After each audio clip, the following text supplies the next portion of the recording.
Well, several years ago, I was driving on the interstate, and boy, it was such a foggy night. It was about 2 o'clock in the morning.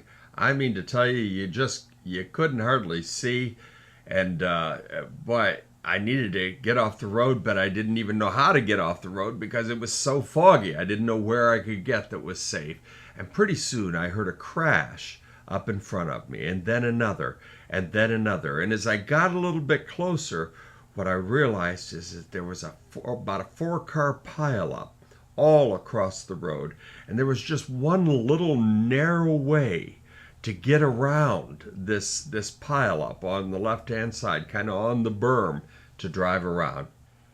So I pulled my van off into the median and hunted around, and I found a flashlight in there, and I ran back up the highway to try to warn the other drivers what things were like down there. And as I went up there, and I'm waving my flashlight and hollering to the drivers as they're coming, telling them, boy, you got to slow down and you got to get over to the left hand side because the whole road is strewn with wreckage.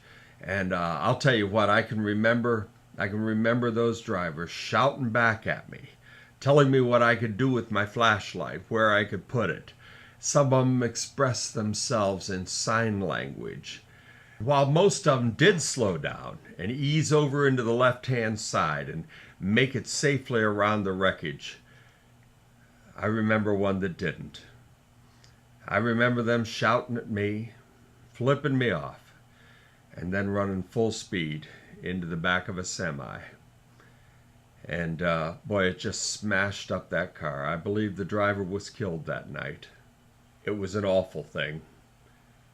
And I'll tell you, as a Christian, I believe that Christ is the only way. I believe that there is no other way to avoid certain disaster but by faith in Him. And as I try to warn you, I'm not trying to prove a point. I'm not trying to come off as pious or self-righteous. I'm not trying to say I'm right and you're wrong. I'm simply trying to warn you. You know, Christ has given me purpose and peace and joy in my life. And I pray the same for you. And you know what? I'm sorry if it offends you. But if offending you makes you think, then it's a good thing, right? Hey, I pray God's best for you. Think about that, okay?